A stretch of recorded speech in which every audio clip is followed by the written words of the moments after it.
Assalamualaikum warahmatullahi wabarakatuh. Selamat datang kembali di mata kuliah Kimia Terapan ya. Saat ini kita masuk ke pembahasan larutan. Untuk pembahasan saat ini, larutannya kita mempelajari tentang pelarut dan terlarut, kemudian proses pelarutan, kemudian dilanjutkan dengan cara perhitungan konsentrasi pada larutan, seperti pengenceran contohnya. Oke, langsung next aja. Pada tahap berikutnya, kita akan melihat mengenai peristiwa larut dan melarutkan.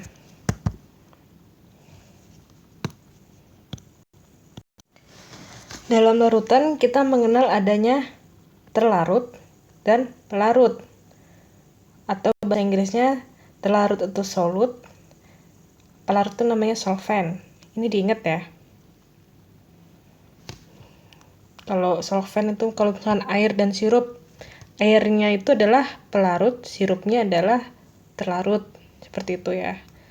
Gampang kan imajinasiin ya. Nah, proses solvasi. Solvasi itu sama juga proses terjadinya kelarutan ya. Atau dalam bahasa ilmiahnya adalah kerumunan molekul-molekul solvent di sekitar satu partikel terlarut. Kalau molekul-molekulnya ini solventnya berbentuk air, namanya hidrasi. Nanti akan diperjelas dalam video YouTube yang akan saya tayangkan. Lanjut, dalam peristiwa larut maupun terlarut, itu seperti kita tahu ya, ada, saya gambarkan.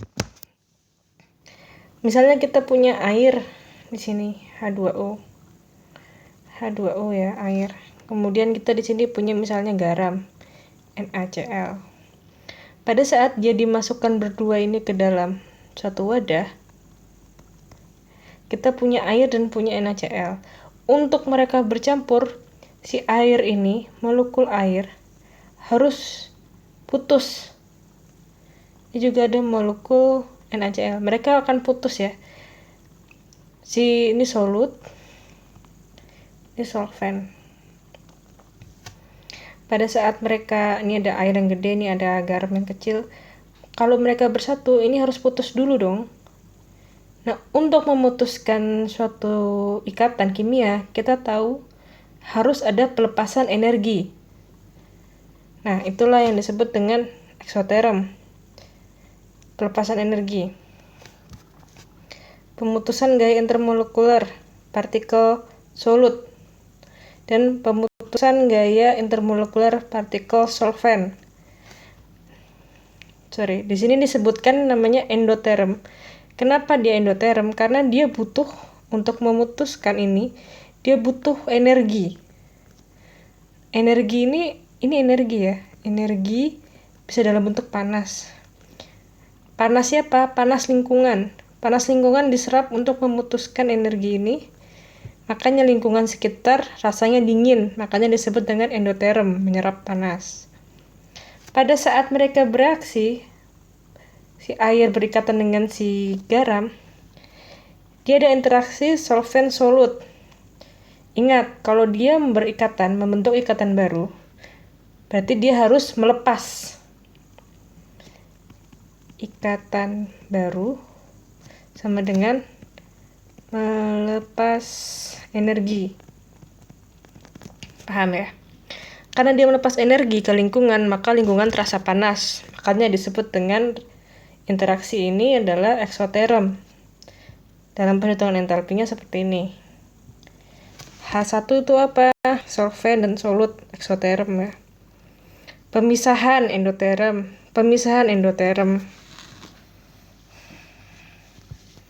Solvent dan solute tuh yang ini.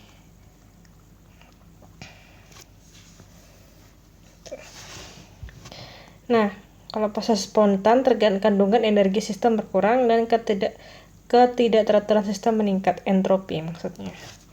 Yang mesti kalian ingat hanyalah pada saat ikatan baru dia harus melepaskan energi, pada saat dia memutuskan, putus ikatan sama dengan dia menerima energi. Oke. Kan ya sifatnya endoterm. Lanjut. Ini bisa kalian baca sendiri ya, larutan jenuh dan tidak jenuh.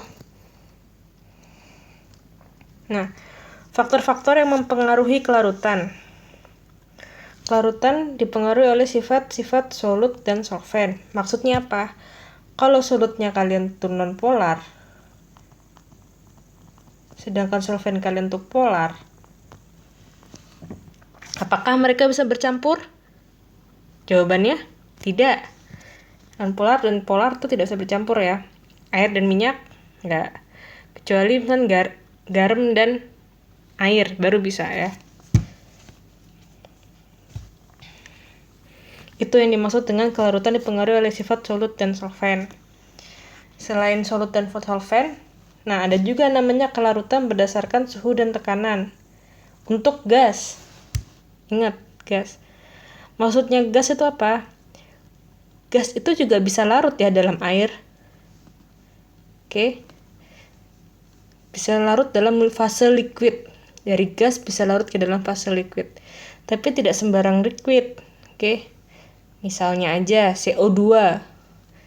Untuk penyerapan sempurna atau kelarutan sempurna CO2, kita tidak bisa menggunakan hanya air. Tapi kita harus menggunakan amin. Larutan amin.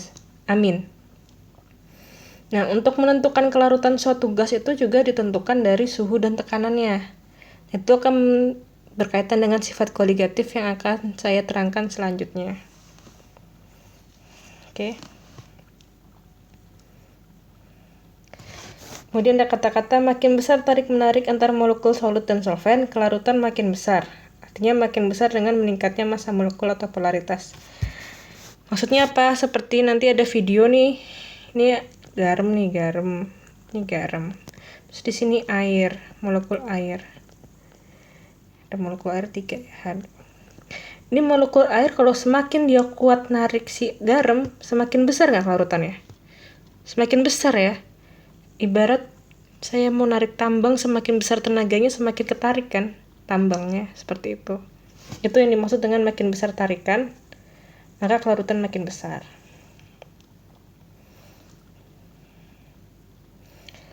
Ini artinya massa molekul atau polaritas yang besar, maka makin besar juga tenaganya untuk menarik atau membuat sesuatu hal menjadi larut.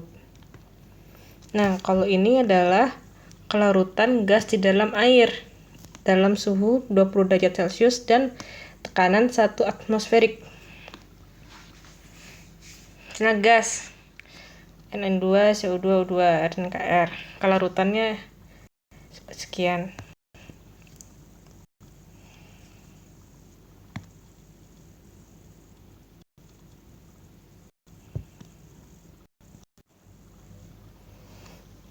Jadi larutan gas di dalam air ya, itu tidak sama seperti kita lihat dalam garin nitrogen, CO, oksigen, argon, dan krypton, karbon dioksida. Kita lihat dengan ini di sini kita lihat bahwa krypton itu paling mudah larut dibandingkan dengan nitrogen. Karena dikasih inert ya. Nah, ini menunjukkan bahwa kelarutan tiap gas itu berbeda-beda ya. Kelarutan tiap jenis gas berbeda-beda berdasarkan komponen dia itu sendiri. Ini ada kata-kata miscible dan immiscible. Miscible dapat bercampur. Immiscible tidak dapat bercampur. Polar dan ionic compound bisa larut dalam air. Ini ya, basic ke dalam ini. Sifat-sifat solut dan solventnya harus kalian pahami. Nah, selain itu, faktor lain selain solvent dan solut, juga ada panjangnya rantai karbon. Kita tahu bahwa beberapa alkohol tidak dapat larut di dalam air. Karena alkohol sifat struktur kimianya bersifat nonpolar. Tapi untuk metanol, etanol, dan propanol mereka bisa larut dalam air, di dalam air. Tapi begitu rantai karbonnya, CH-nya ini sudah mulai lebih dari 4, makin dia panjang, makin dia nggak larut ya, mendekati 0. Mendekati nol artinya apa? Hampir tidak larut. Kalau rantainya masih rantai C-nya 1, 2, atau 3, masih bisa lah dilarutkan oleh air. Tapi begitu rantainya jauh sampai ke 4 ke atas, rantai C hanya makin 4 ke atas, maka kelarutannya semakin mendekati 0 atau tidak larut. Nih, baca.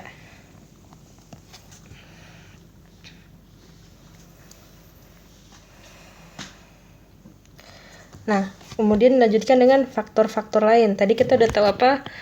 Solut dan solvent. Terus rantai CH ya, rantai karbonnya. Nah, kalau faktor lainnya adalah tekanan ya. Tekanan khusus gas aja. Khusus gas. Larutan gas berbanding lurus dengan tekanan parsial gas di dalam larutan. Hukum Henry. Kalau liquid sama liquid itu tidak terpengaruh. Kelarutan liquid dengan liquid tidak terpengaruh oleh tekanan, tapi kelarutan antara fase gas dengan ke dalam fase liquid itu dipengaruhi oleh tekanan. Kita tahu ya, ini gas. Ini suatu vessel nih. Vessel tertutup. Ini ada liquid. Sini ada gas. Kalau seandainya kita berikan tekanan yang besar di sini, kelarutannya makin naik ya. Kelarutan naik seiring dengan tekanan naik. Tekanan naik berarti tinggi ya di sini. Dia dipepet terus sampai ke bawah. Akhirnya mau nggak mau si gasnya itu nggak bisa lari-lari lagi. Mau nggak mau dia masuk liquid. Oke ya. Itulah yang disebut bahwa kelarutan gas berbanding lurus dengan tekanan parsial gas di dalam larutan. Selain itu, kalau kelarutan yang kita pahami, kelarutan solid di dalam air meningkat dengan meningkatnya suhu. Benar ya? Kalau kalian ngaduk air gula di air dingin dan gula di dalam air panas, lebih cepat larut di air panas ya. Itulah yang dimaksud bahwa kelarutan solid dalam air meningkat dengan meningkatnya suhu kecuali padatan cesium sulfat. Nah, beda halnya dengan kelarutan gas di dalam air. Dia berkurang dengan meningkatnya suhu. Kenapa? Pada saat jadi vessel gini, ini ada liquid, terus ini ada gas. Kalau kita panasin dia, api di sini api. Kita panasin gasnya ini mau nggak mau lari ya, lepas ya dari liquid, dia lari ke atas kan. Dengan dia lari ke atas, dia menekan dinding wadah. Akhirnya tekanannya menjadi akhirnya kelarutan menjadi rendah ya. Karena banyak yang lari ke atas, tidak larut ke dalam air. Itulah yang dimaksud dengan kelarutan gas di dalam air berkurang dengan meningkatnya suhu. Seperti dari grafik ini. Ini macam-macam gas, metan, oksigen, karbon dioksida, sama helium.